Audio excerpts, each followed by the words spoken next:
before MMA was even a thing, Bruce Lee was already training, not just like an MMA fighter, but basically a very elite championship level fighter.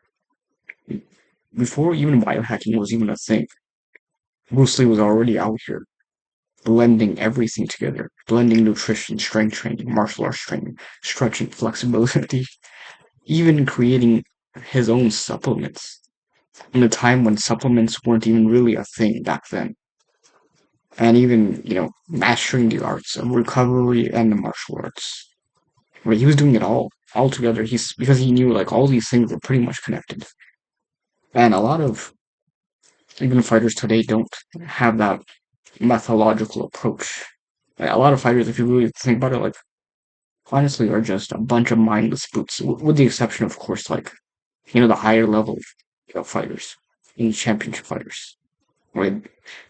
If you look at it, they're all like very much methodological in their approach. They're not mindless brutes, right? And it's like Bruce Lee wasn't just ahead of his time period, even of our current time period. He was actually very much ahead, right? And it's like, in a sense, you could basically say that Bruce Lee was not just like the first MMA fighter, but the first like biohacker in general, right? Like, right, which is actually very interesting because if you look at some of the things he was doing, it was honestly amazing. If you look at like how he was creating basically his own protein shakes and what he was adding into them. Like for example, like he would add eggshells into his protein shakes, like just basically smashed up eggshells into it to increase his calcium intake. And it's like, who does that?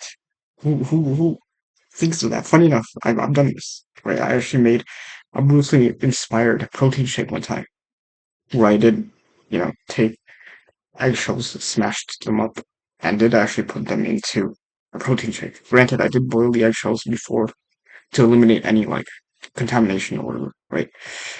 But yeah, I mean, I think I posted a story, but I'll probably post it again on my actual like like shorts or something, right? But yeah, I mean, Bruce Lee was out here doing stuff like that. He was even adding in wheat germ oil, right, which has like the highest level of like vitamin E content. Again, this is again, I've talked about the importance of vitamin E in like other videos, and it's like a lot of old school bodybuilders actually would use this. They would add wheat germ oil because again, it has the highest amount of vitamin E content, right?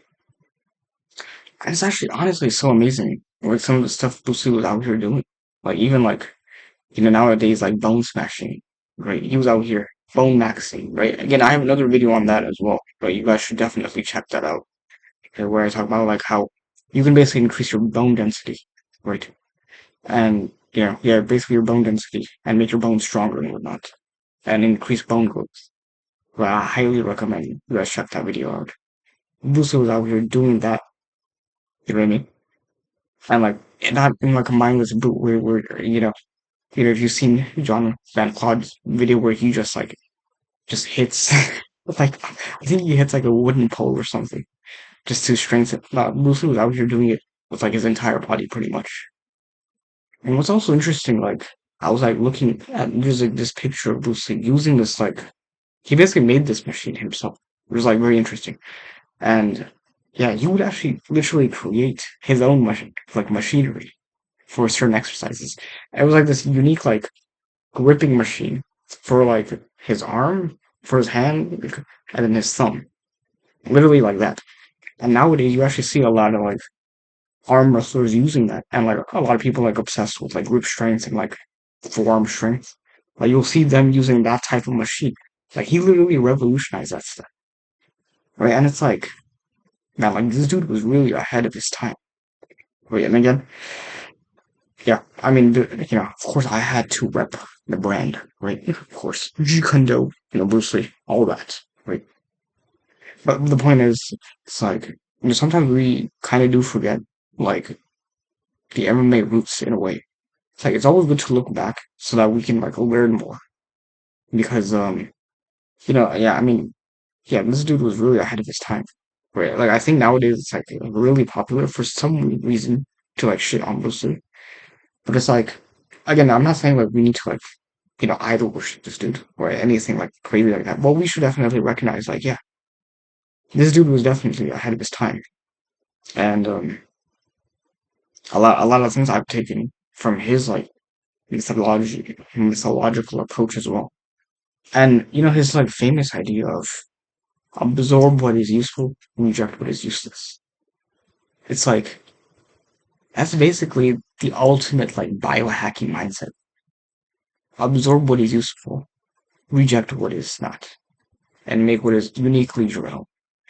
Right? Because again, even though in the biohacking space we like to be like, oh yeah, should optimize this and optimize that, but at the end of the day, it's like, is it working for you or is it not?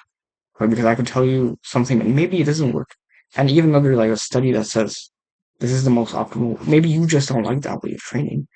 And it's like that's why maybe you haven't seen results, but you're just gutting it through to an extent. It's like, is that really the best approach? It's like, no, you could add in your unique approach.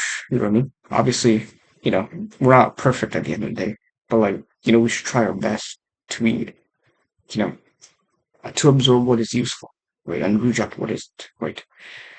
And it's like, even like, even like hitting on the gi and all that, like that.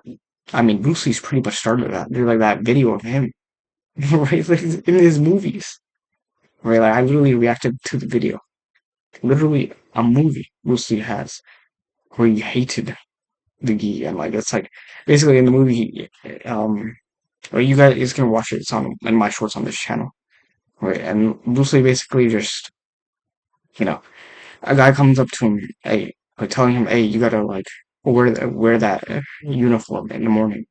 And Bruce Lee just tells him to get the fuck out of here. You know what I mean? And then, the next day, he's still not wearing that uniform. He's not wearing the gi at all. And, some old boomer guy comes up to him and says, hey, you gotta wear your uniform. And Bruce Lee literally doesn't say anything. This motherfucker just cold stare. And like, it's like, he basically is telling him with that cold stare, shut the fuck up. I'm gonna do what I want. Basically just disrespecting the gi. That's how it should be, right? When someone comes to you demanding that you do something useless, that's honestly like the type of energy you gotta give. Because these people don't understand any other way. Right? Especially, even today, honestly, but even especially at Bruce Lee's era, a lot of these like martial artists were such cultists, even to this day, unfortunately. But because of Gi Jitsu and like all this, right? Even they've kind of basically made martial arts into a cultist. And it's like if you don't do the Gi, you're like, you know, you're like a strange human being. Well, the reality is they're the ones strange, right? Like the funny, weird thing is, like all these like allegations and all this like weird stuff that's happening in jiu-jitsu literally is coming from these gi jiu-jitsu people, right? Like that's like the amazing thing here, right? They're the weird ones here, right? Right? All this gi lobby. Like if you look at, you know, not to get into too much of a tent, even if you just look at like the IBJJF and like they're like weird ass rules. Like you gotta have collar sleeve that's like this small and this length, and it's like a microgram off. It's like, bro, what in the fuck is this? Like we're in some like ultra preppy private school where we gotta like make sure it's gotta be this length and that length. Like fuck out of here with that shit. You know? And this is where like Bruce Lee really like I know it may not seem like biohacking, but it kind of is because it's like you'll have a lot of these people saying telling you to do a bunch of dumb shit all the time. Even to this day, you see that, honestly. Like, I mean, our battle is no different, basically. Like, now, in the modern era, like, what I mean? In a way, we're like, what I mean? We're like Bruce Lee. And, like, we're dealing with these cultists. They've just kind of evolved in a different way. But you see a lot of the same tendencies. They're no different. They're honestly no different, right? And it's like, you know, I think that that's enough of talking about those useless, people. Whereas I think we should more so focus on Bruce Lee, right? But if you really think about like, it was actually very You know, a lot of people will not look at it, but his whole like philosophy of martial arts and his life in general, but martial arts especially, is he saw everything as connected because something I've noticed, and there was like a video of this, like in one of his like interviews, funny enough, he basically, and the interview was kind of like implying this and saying, in Western philosophy, yeah, in Western philosophy, we basically, you know, in Western philosophy, they pretty much like divide it. I shouldn't say we, because it's not me or us. Wait, but like they pretty much divide each subject into different things, right? It's like this is science, this is history, this is mathematics, and then this is philosophy. Right? We divide it into different subjects, right? Whereas in Eastern philosophy, it's not like that. It's actually all of these things are kind of seen as kind of related, and you can kind of like, you know, you can kind of see the relate correlation. This is honestly how Bruce Lee probably because of his Tao, you couldn't tell. And if you read some of his books or his works, you know, compilations or whatever you want to call them, you kind of see this methodology. It's like you see a lot of like him intersectionalizing things. And it's like this is how this relates to martial arts, and this is how this other thing relates to martial arts, and this is how martial arts relates to that thing. Right? It's honestly very interesting because it's like you know, he basically combined martial arts training, strength training, nutrition. Like I said, recovery, journaling, philosophy, or even like some forms of like nervous system training. Right? Very interesting. Right? It's like who's out here thinking like that, especially back then. Right? Most people don't even think like that today. Right? Like most fighters are just like mindless brutes. You know, Master says do this, you know, do it. Master says jump, they say how high. Right? They have like no actual thinking behind it. Right? And that's why a lot of them honestly don't go too far with their careers. Or maybe they might reach like a pinnacle for a little bit and then they fall off. Right? But if you look at all these like the MMA goats pretty much, they're all like very methodological in their approach. Like for example, if you look at GSP, you know, right? He's another like pretty much an OG biohacker. I'll probably make a video on him as well, right? But even DJ, Dimitri Johnson, John Jones, you know, Fedor Emelianenko, right? Who else is there? I guess you want to call Khabib, Islam Makhachev, like all these people, Ilya Topuria, like all these people, even like the current era, they're all like very much methodological things. They're closer to Bruce Lee than they are to like being a mindless brute, you know. And it's like they don't have this philosophy of just shut up and train. You know what I mean? Like yes, we train, of course we train, but it's not like we just like mindlessly are not thinking about what we're doing. No, like these people actually think about the techniques they're doing, which is honestly like this is actually another side point as well. Is like I feel like a lot of people don't really think when they're training. That's why it's like that technique they never really get good at it or advance at it. And you know, one thing you know me and my coach were talking about is that you know if you look at Mayweather, right, right, and like you know he's done probably thousands of jabs, for example. And like there's a video of him like really like he like really puts a lot of thought behind each technique that he's throwing out there. And you see this with a lot of like the most elite fighters. They put a lot of thought behind what they're doing. There's a lot of intention behind it. Right? It's not just like mindless oh and like just brain dead like I'm not gonna think about it. I'm just gonna be a zombie here and just mouth bleed while I do this. Yeah, like they put a lot of thought. And like honestly, yeah, that's honestly what you got to do. Like, like you can tell even with like Bruce Lee, like he put a lot of thought into like his training regimen. But I think it was actually very interesting. Is I think it was said that he would train like pretty much like 6 hours a day. A lot of people may think that's overtraining, but honestly, it's like very no. It's not like he was like yeah, just training like super hard the entire 6 hours. A lot of it was like stretching. right? And then working out, and then recovery of some kind, right? A lot of it was honestly with martial arts training. You can kind of honestly like train that long, right? I mean, what do you think? You think Floyd Mayweather or like the best fighters are not training that long. They are training that long, right? Especially the full time fighters. They definitely are training that, right?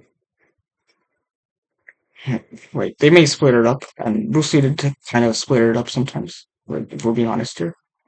Right, like he would sometimes do it early in the morning, and then take a break, and then you know do later at night. Not like night, but like later in the day, pretty much. And it got me thinking, like honestly, that is it's probably low key like the ideal life as a martial artist, right? Like being able to train like twice a day, right? And side point. Now that I've gotten to my goal, that's probably pretty much what I can do now, right? But over time we'll do that, right? But the point is, Bruce Lee was out here doing that, and it's like honestly, that is pretty much the best way to like get really good is to put a lot of thought behind the technique, and also recognizing that hey, like I should like pay attention to what I'm doing. It's not just mindlessly do the technique without like any thought behind it. And he was basically thinking MMA stuff before like MMA kind of existed. And what's interesting is Bruce Lee, depending on which point of his career, right, he was at like from 130 to 160, right, right, depending at like he was, and then he kind of chose like the medium between of that because he realized like he had bulked up too much, and basically he thought that it made him a bit slower. But in my opinion, I think if unfortunately he did kind of die young. I do think that if he had kept going, he would have kind of realized like you know, like yes, for striking you need a lot of dynamic movement, but for grappling, like honestly, that strength does help you. That like being able to just grab someone, right, and like toss them, basically having the ability to just hold them down and like basically insert your will on them is very important, right?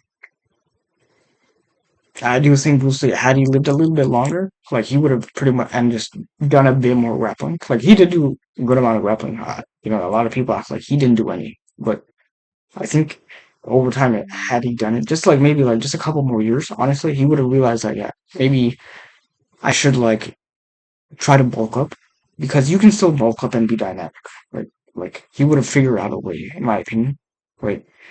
Yeah, basically, because yeah, you would pretty much figure it out because you can be very explosive. Because now that you have the mass, it's actually easier to be explosive, right? But I think he really liked speed a lot, right? That was very much his thing. Like I made a speed maxing video, right? And I definitely recommend you guys checking that out, right? Speed maxing for MMA, right? And power maxing for MMA also another great one, right? But yeah, I mean Bruce Lee was out here, you know, pretty much like that. That was his like main focus, and to an extent, it makes sense, right? Because if I can strike you before you can strike me, you know what I mean? Like I've in a way won the battle before it has begun, or pretty much won the beginning of the battle. But now, of course, counter striking and all this. Oh, I just remembered. Bruce Lee has this amazing quote in one of his movies. When the enemy contracts, I expand, and when the enemy expands, I contract. Again, there's like a video someone overlaid, and they did this with Conor McGregor knocking out Jose Aldo. Right, like you see when Jose Aldo goes towards McGregor, he steps back and counter strikes with the left hand. Right, right, and you kind of see this even in McGregor's fights. That's also another dude that's very much like Bruce Lee and methodological in his approach.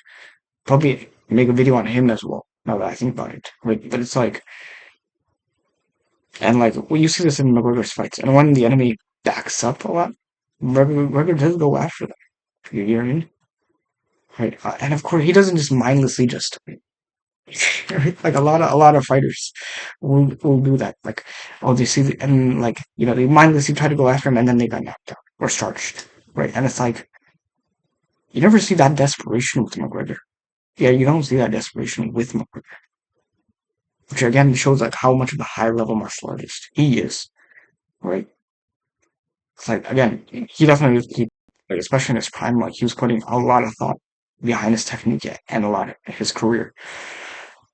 And a lot of us honestly could learn to do that. Like I know, like a lot of you when you're training in class or whatever, and like you just want to be mindless, especially on the hard days. But it's like no, like let's actually put some thought and some intention behind what we're doing, even if it's something simple like the jab or the teep or whatever. Right? Let's actually put some thought behind it. Right? And like I said, man, you know, when the enemy contracts, I expand, and when he expands, I contract. It's like, opposite. Like yeah, pretty much. Yeah. Yeah, I mean, yeah, like I said, man, you guys really need to do your research on Bruce Lee. Again, I do have, Bruce Lee's whole methodological approach to MMA in my program. It's called Biohacking for Mates in the link below. You guys can definitely check it out. See how it is, right? But yeah, I mean, man, yeah, this dude was definitely ahead of his time. You know what I mean? But, you know, until next time, I'll, subscribe to this channel. You know what I mean? Hit that bell notification. And until next time.